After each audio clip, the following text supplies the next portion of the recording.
नमस्कार दोस्तों, आज हम पढ़ने जा रहे हैं कक्षा 11वीं के भौतिकी का अध्याय मात्रक एवं मापन भाग 4। तो वीडियो शुरू करने से पहले आइए एक बार जानते हैं कि आज की वीडियो में हम क्या क्या पढ़ने वाले हैं। तो हम शुरू करेंगे विमीय सूत्र एवं विमीय समीकरण से। उसके बाद हम पढ़ेंगे समीकरणों की विमीय संगति की जांच तथा सबसे अंत में हम पढ़ेंगे विभिन्न भौतिक राशियों के मध्य संबंध व्युत्पन्न करना। तो चलिए शुरू करते हैं परिचय से। भौतिक राशियों के बारे में आप पहले ही पढ़ चुके हैं, पर इनको और विस्तार से जानने के लिए हम उनकी विमाओं का अध्ययन करते हैं। जैसा कि आप लोग जानते ही हैं कि भौतिक राशियों के मात्रक दो प्रकार के होते हैं, मूल मात्रक तथा व्युत्पन्न मात्रक। व्युत्पन्न मात्रक से व्यक्त होने वाली सभी राशियां मूल मात्रकों के संयोजन से व्यक्त की जाती हैं।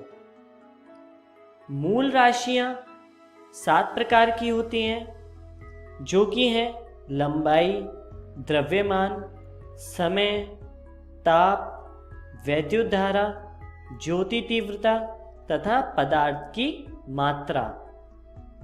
इन सभी की विमाओं को गुरु कोष्ठक ब्रैकेट में बंद करके दिखाया जाता है, जैसा कि आप दाईं ओर चित्र में देख सकते हैं। और इसीलिए इनकी विमाओं को इस प्रकार लिखते हैं, जिसमें लंबाई की विमा है L, द्रव्यमान की विमा है M, समय की विमा है T, ताप की विमा है K, वैद्युत धारा की विमा है A, ज्योति तीव्रता की विमा है CD तथा पदार्थ की मात्रा की विमा है मोल। यांत्रिकी में सभी भौतिक राशियों की विमाओं को L, M तथा T के रूप में व्यक्त किया जाता है। चलिए आगे चलते हैं और देखते हैं किस तरह से। इसके लिए हम एक उदाहरण सोचते हैं, जो कि हम लेते हैं चाल बराबर दूरी बटे समय। अब यहाँ पर दूरी की विमा होगी L तथा समय की विमा होगी T। इसलिए हम चाल को विमा के रूप में इस तरह से लिख सकते हैं, चाल बराबर L बटे T या फिर LT-1। और इस तरह चाल बराबर हो जाएगा m0 LT-1, क्योंकि हमें MLT के रूप में लिखना है।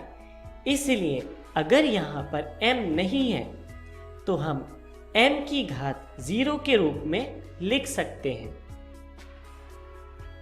तो चलिए आगे चलते हैं और एक और उदाहरण देखते हैं, जो कि है त्वरण।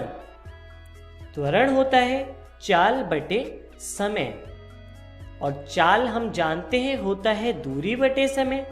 इसलिए हम त्वरण को लिख सकते हैं दूरी बटे समय की घात 2। और दूरी की विमा होती है L तथा समय की विमा होती है T। इसलिए त्वरण की विमा लिख सकते हैं L बटे T2 या फिर LT-2। अब इसमें m को भी इंट्रोड्यूस करना है, इसलिए हम इसे लिखेंगे त्वरण बराबर m0 LT-2। चलिए आगे बढ़ते हैं और विमीय सूत्र एवं विमीय समीकरण को समझते हैं। तो सबसे पहले हम देखते हैं विमीय सूत्र। विमीय सूत्र किसी भौतिक राशि का वह व्यंजक है जो बताता है कि दी हुई राशि में भौतिक राशि की कितनी विमाएं हैं। चलिए इसे उदाहरण से देखते हैं। इसका उदाहरण है चाल बराबर m0 L t-1। तो यहां पर यह चाल का विमीय सूत्र है। इसी प्रकार हम अपना अगला उदाहरण देखते हैं जो पीछे हमने डिराइव किया है। त्वरण बराबर होगा m0 L t-2 और इस प्रकार यह त्वरण का विमीय सूत्र कहलाएगा। चलिए अब हम आगे बढ़ते हैं और विमीय समीकरण को समझते हैं। जब किसी भौतिक राशि को उसके विमीय सूत्र के बराबर लिखा जाता है तो प्राप्त समीकरण को विमीय समीकरण कहते हैं। तो चलिए अपने पिछले उदाहरण को ही हम यहाँ पर लाते हैं और विमीय समीकरण के रूप में देखते हैं, जिसमें हमारा पहला उदाहरण है चाल जिसे लिखा है v से।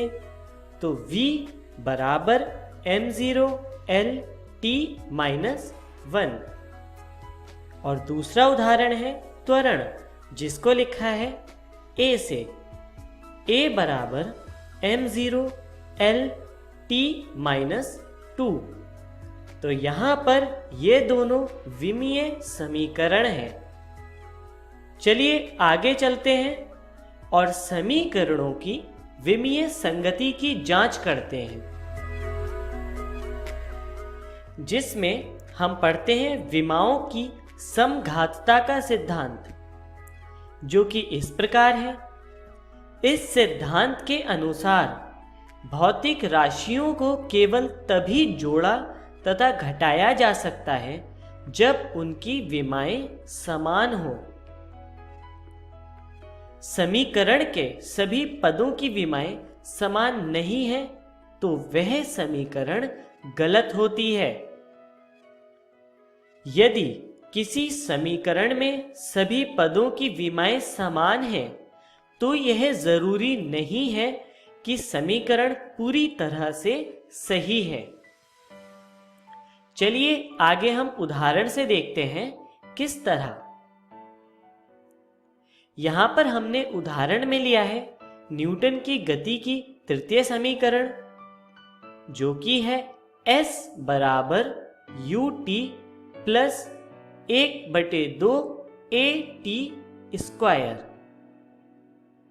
जहां पर s है दूरी, u है प्रारंभिक चाल, t है समय तथा a है त्वरण। अब इनको हम विमाओं के रूप में लिखते हैं और उससे हमें समीकरण मिलती है L बराबर Lt-1 t plus Lt-2 t2, जहां पर L है दूरी की विमा, Lt-1 है चाल की विमा, t है समय की विमा, Lt-2 है त्वरण की विमा और इसी प्रकार t स्क्वायर के लिए लिखा गया है t2। चलिए अब हम इस समीकरण का हल देखते हैं। इस समीकरण में t-1 कैंसिल हो जाएगा t से तथा t-2 कैंसिल हो जाएगा t2 से, तथा हमें समीकरण मिलेगी L बराबर L प्लस L, जिसमें आप देख सकते हैं कि सभी पदों की विमा समान है। इसमें सभी पदों की विमा L है और जिससे हमें पता चलता है कि हमारी समीकरण सही है। पर यहाँ पर हम एक और उदाहरण देखते हैं, जो कि एक समीकरण है S बराबर ut प्लस 3/2 at स्क्वायर, और आप सभी जानते हैं कि यह समीकरण भौतिकी के नियम के अनुसार सही नहीं है। लेकिन अगर हम इस समीकरण को विमा के रूप में लिखें तब इसे भी इसी तरह लिखा जाएगा, क्योंकि विमा लिखते हुए हम नियतांक पे ध्यान नहीं देते हैं। और इस तरह इस समीकरण के लिए भी सभी पदों की विमाएं समान आएंगी। तो यहाँ से हमें यह पता चलता है कि यदि समीकरण के सभी पदों की विमाएं समान भी हैं, तब भी वह समीकरण गलत हो सकती है। चलिए अब आगे बढ़ते हैं और विभिन्न भौतिक राशियों के मध्य संबंध व्युत्पन्न करना सीखते हैं। भौतिक राशियों का संबंध विमाओं विधि द्वारा भी स्थापित किया जा सकता है। इसके लिए यह ज्ञात होना चाहिए कि दी हुई राशि की निर्भरता किन किन अन्य राशियों पर है। दी हुई राशि को अन्य राशियों की घातों के गुणनफल के रूप में लिखा जाता है। चलिए इसको हम उदाहरण से समझते हैं। हम उदाहरण लेते हैं बल का। बल निर्भर करता है द्रव्यमान तथा त्वरण पर। इसलिए हम बल को द्रव्यमान और त्वरण की घातों के गुणनफल के रूप में लिखते हैं। तो यहाँ हमने लिखा बल बराबर के यहाँ पर कोई नियतांक यानी कांस्टेंट है, गुणा द्रव्यमान की घात a गुणा त्वरण की घात b। तो चलिए अब हम इस समीकरण में सबकी विमाएं लिखते हैं। तो यहां लिखा हमने बल की विमा mLT-2, द्रव्यमान की विमा m तथा त्वरण की विमा LT-2।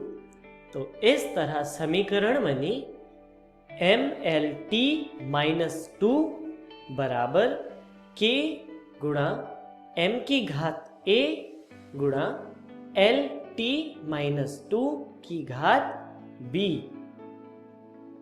इसको हल करके लिखा जा सकता है m1L1T-2 बराबर k इंटू m की घात a l की घात b t की घात -2b। अब हम इस समीकरण में घातों की तुलना करके a और b के मान निकाल सकते हैं, जो इस तरह से है।